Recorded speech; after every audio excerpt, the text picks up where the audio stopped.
Last episode में हमने देखा था हाइंशन क्वीन के साथ क्वीन के टीममेट से मिलने आया था, लेकिन हाइंशन को देखते ही उन्होंने हाइंशन को अपनी टीम में शामिल करने से मना कर दिया था।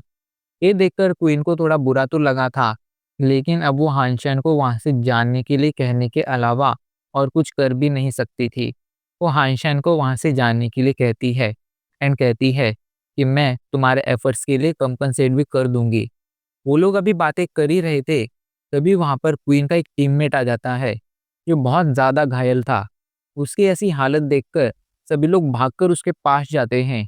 डेज़ी कैट जल्दी से पूछती है, ओल्ड गोट, आखिर तुम्हारे साथ क्या हुआ?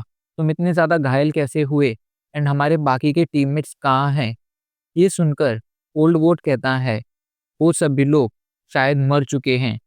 जब हम लोग समंदर से यहाँ पर आ रहे थे, तभी बीच समंदर में हमारा सामना एक ऐसे बीस्ट से हुआ जो सांसों के जरिए फ्लेम्स छोड़ सकता था। उसकी हर एक सांस के साथ बहुत ही खतरनाक फ्लेम निकलती थी एंड जो भी उस फ्लेम के कांटेक्ट में आता था जलकर राख हो जाता था। मैं किसी तरह बचते बचाते हुए यहाँ तक पहुंचा हूँ। उसकी बात सुनकर हांशन सोच में पड़ जाता है, कहीं वो बीस्ट कोई सी हॉर्स तो नहीं जिससे मैं कुछ समय पहले मिला था। हांशन के पास सवाल तो था, लेकिन उसका जवाब नहीं था। इधर बाउजुन ओल्ड गोट को लेजी कैट के हवाले छोड़कर जल्दी से क्वीन और टियानडू के साथ अपने बाकी सभी टीममेट्स को ढूंढने निकल जाता है। उसे उनकी काफी ज्यादा चिंता हो रही थी। इधर हांशन और लेजी कैट अभी भी उस आइलैंड पर रुके हुए थे। हांशन अभी भी उन लोगों का लौटने का इंतजार कर रहा था। वहीं लेजी कैट अभी के लिए ओल्ड गोट का इलाज कर रही थी। उसके पास हीलिंग एबिलिटी थी, ऐसे में वो बहुत इजीली ओल्ड गोट को हील कर सकती थी। इधर हांशन मन ही मन सोच रहा था, ये लोग अभी तक लौटे नहीं हैं, कहीं इनका सामना भी किसी खतरनाक बीच से तो नहीं हो गया है। हांशन को अभी के लिए क्वीन की चिंता हो रही थी। बट फाइनली थोड़ी देर बाद ही वो तीनों लौट आते हैं। उन तीनों को लौटा दे लेज़ी कैट जल्दी से उनके पास जाती है एंड उनसे पूछती है, क्या तुम्हें हमारे बाकी के टीममेट्स मिले? इस पर वो लोग बताते हैं, नहीं, हमें उनमें से कोई भी नहीं मिला। ये सुनकर लेज़ी कैट कहती है, ओल्ड गोट काफ़ी ज़्यादा इंजर्ड है, ऐसे में हमें क्या जाकर इस आइलैंड पर मौजूद क्रिएचर को एक्सप्लोर करना चाहिए? ऐसा करने में खतरा हो सकता है। इस पर बाउजन कहता है, खतरा होने दो, हम फिर भी ऐसा करेंगे। अगर हम उसे एक्सप्लोर नहीं करेंगे तो हमारी ये ट्रिप पूरी तरह से बर्बाद हो जाएगी। इधर ये लोग बातें कर ही रहे थे, तभी टियान्डू पता नहीं क्या सोचकर हाइंशन के पास जाता है। जिसके बाद वो क्वीन से कहता है, बॉस, क्यों ना हम थोड़ी देर के लिए इस लड़के को अपनी टीम में शामिल कर लें? तो ये सुनकर हाइंशन कहता है, थोड़ी देर? आखिर तुम कहना क्या चाहते हो? तो बीच में बाउजन कहता है, थोड़ी देर मतलब हम लोग तुम्हें थोड़ी देर के लिए हायर करेंगे एंड उसके लिए तुम जो भी कीमत मांगोगे वो कीमत हम तुम्हें देने के लिए तैयार हैं। तो ये सुनकर हाइंशन कहता है, ठीक है, इसमें कोई प्रॉब्लम नहीं है अगर तुम मुझे हायर करना चाहते हो, लेकिन मेरी कीमत थोड़ी ज़्यादा है। एक्चुअल में हम दो लोग हैं, मैं और सिल्वर फॉक्स, ऐसे में तुम्हें मुझे दुगनी कीमत देनी होगी। तुम्हें हम दोनों के लिए एक एक स्केटबर्ड रैंक की 20 सोल देनी होगी। क्या तुम ये देने के लिए तैयार हो? तो ये सुनकर बाउजुन जल्दी से आगे आता है एंड हांशन को एक स्केटबर्ड रैंक की 20 सोल देते हुए कहता है, बाकी की दूसरी 20 सोल काम कंप्लीट होने के बाद तुम्हें मिलेगी। एंड हांशन भी मान लेता है। उसे अब इस बात से कोई फर्क नहीं पड़ता था कि ये लोग उसे आगे अपनी टीम में रखते हैं या नहीं।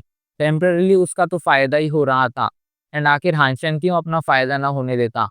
एंड वैसे भी वो एक बार तो कम से कम उस सुपर बीस्ट को देखना चाहता था जिसका शिकार क्वीन करना चाहती है। फाइनली अब सब सॉर्ट हो चुका था। यही सोचकर वो सभी लोग अपने सफर पर आगे बढ़ जाते हैं। वो सभी लोग आगे बढ़ते जा रहे थे।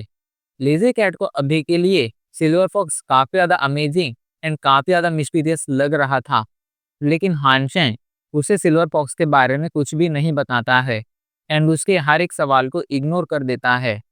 तभी वहां पर पहुंचने के बाद ओल्ड वॉट कहता है, अभी के लिए हम यहाँ पर पहुंच तो गए हैं, लेकिन हमारे साथ फूड ही नहीं है। ऐसे में कौन आखिर उस बीस्ट का हमला रोकेगा? तो ये सुनकर अभी के लिए बाउजुन आगे आता है एंड कहता है, मैं जाकर उसका पहला हमला रोकूंगा। मेरे पास एक स्केटबर्ड रैंक की शील्ड है, जिससे मैं कम से कम उसके एक या दो हमले तो रोक ही लूंगा। ये सुनकर हानशेन सोच में पड़ जाता है। तभी उसकी नजरें उस बीस्ट पर पड़ती हैं जिसका शिकार करने ये लोग यहाँ पर आए थे। वो एक टाइगर था जिसके मुंह से लगातार वाइंड निकलती जा रही थी। उसके पास शायद वाइंड एबिलिटी थी।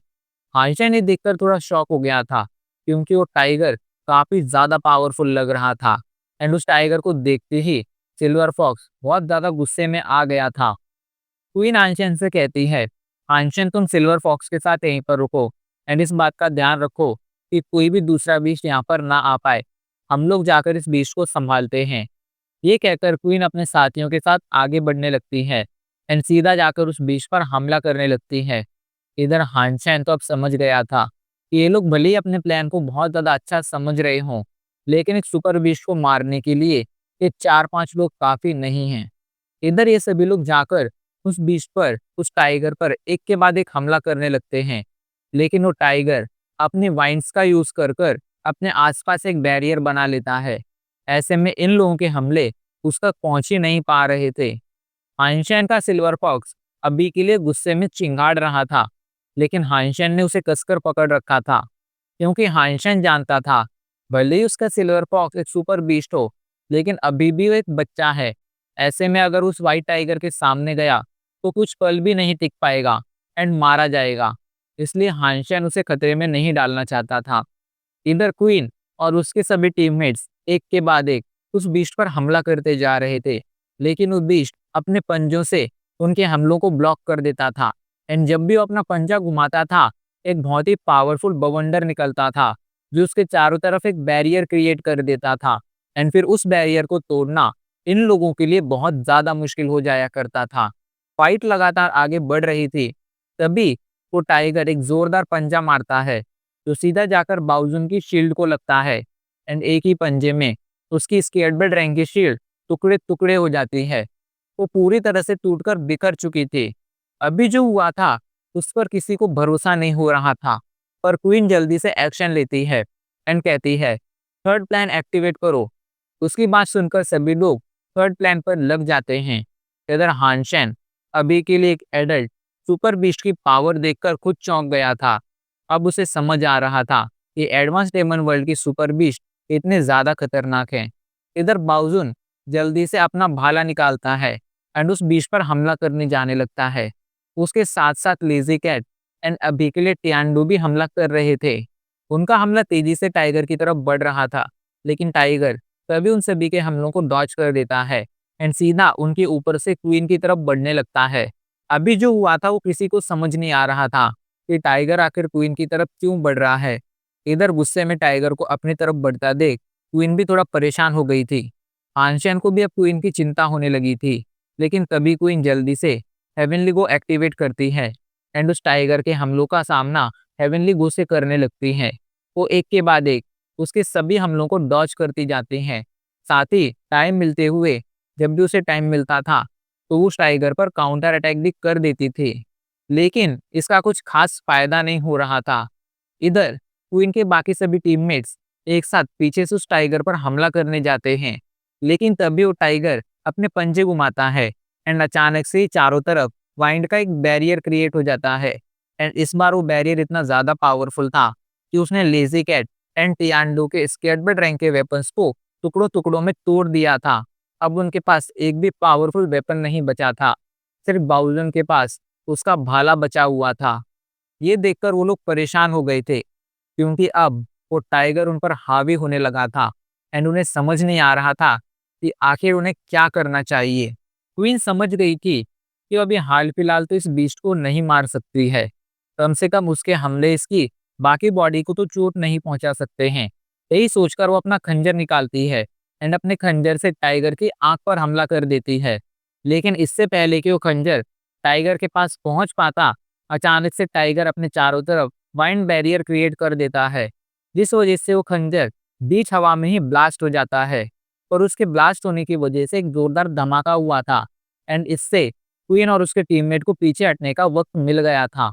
धमाका हटने के बाद हांशन वहां का सीन देखता है एंड उसकी आंखें खुली की खुली रह जाती हैं, क्योंकि इतना खतरनाक धमाका आंख पर होने के बावजूद उस बीस्ट की आंख को एक छोटी सी खरोंच तक नहीं आई थी।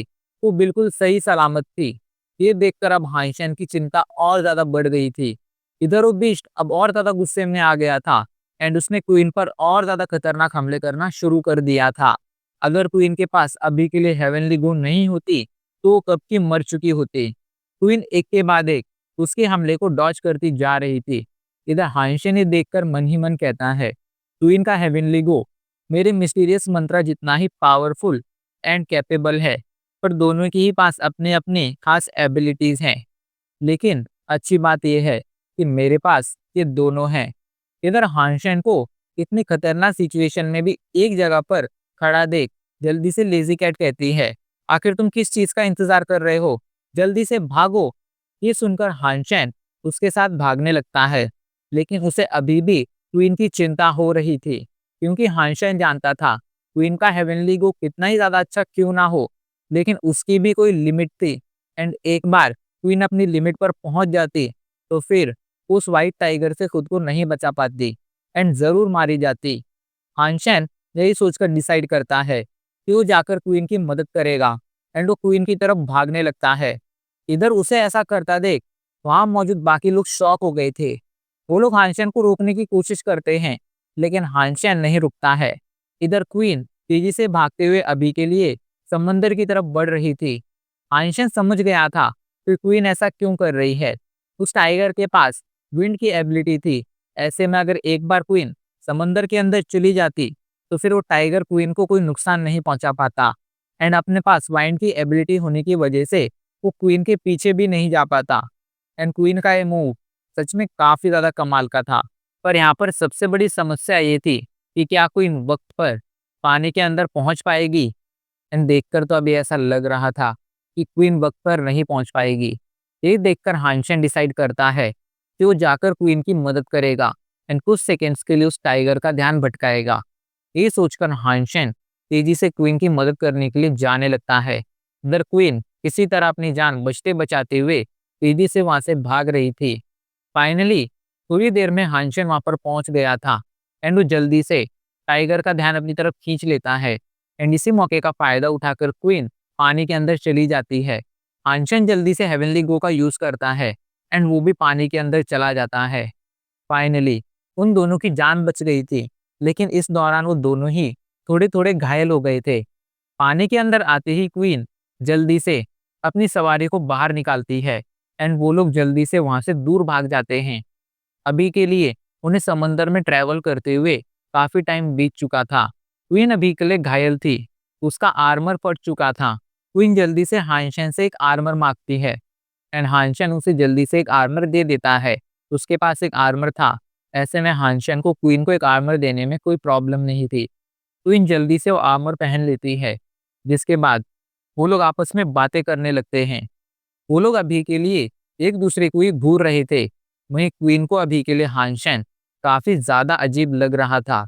उसने पिछले कुछ समय में इतनी अजीब अजीब चीजें की थी कि अब क्वीन को उसके अजीब होने पर कोई शक नहीं रह गया था।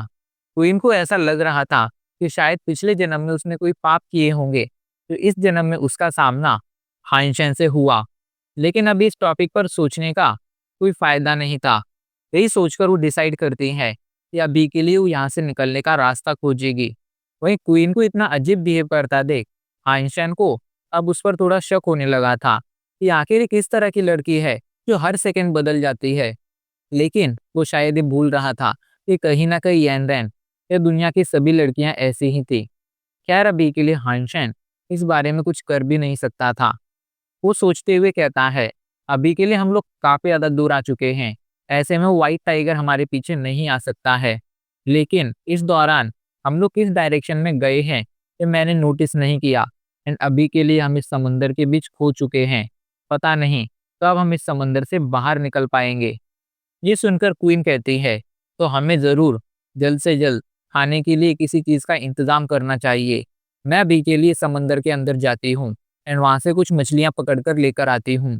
तो ये देखकर हानशन कहता है, तुम उसकी चिंता मत करो, वो काम मुझ पर छोड़ दो। एंड ये कहकर वो सीधा समंदर के अंदर चला जाता है एंड थोड़ी देर में एक मछली पकड़कर बाहर आ जाता है। उसके पास समंदर के अंदर फाइट करने वाली एक मार्शल आर्ट टेक्निक थी। ऐसे में समंदर के अंदर शिकार करने में उसे कोई दिक्कत नहीं आने वाली थी। हानशन ने बहुत इजीली फिश का शिकार कर लिया था। अभी के लिए वो फिश के टुकड़े करने लगता है एंड कहता है, अपना मुंह खोलो। क्वीन को लगता है कि हानशन उसे अपना मुंह खोलने के लिए कह रहा है एंड वो कहती है इसकी कोई ज़रूरत नहीं है, मैं अपने हाथों से खा सकती हूँ। पर तभी वो देखती है कि हानशन ने ये बात तो सिल्वर फॉक्स के लिए कही थी एंड बेचारी का एम्बेरसमेंट में चेहरा लाल हो जाता है। हानशन और सिल्वर फॉक्स खाना खाने लगते हैं, लेकिन तभी आखिरी बाइट बचती है एंड आखिरी बाइट को हानशन खाने लगता है। पर ये देखकर सिल्वर फॉक्स हानशन पर हमला कर देता है एंड हानशन के मुंह से वो बाइट छीनने लगता है। पर ये देखकर हानशन उससे फाइट करने लगता है एंड इधर जब क्वीन ये सब देखती है तो वो मन ही मन सोचने लगती है आखिर एक ऐसा इंसान है जो अपने पेट से खाने के लिए लड़ रहा है। सच में उसे हानशन अभी के लिए काफी ज्यादा बेवकूफ लग रहा था एंड उसका बिहेवियर सच में अभी के लिए ऐसा था कि कोई भी अगर उसे देखता तो बेवकूफ़ ही समझता। पर खैर, अभी उस सीन को देखने के अलावा और कुछ कर भी नहीं सकती थी एंड अब इसी के साथ आज हमारा एपिसोड यहीं पर ख़त्म हो जाता है।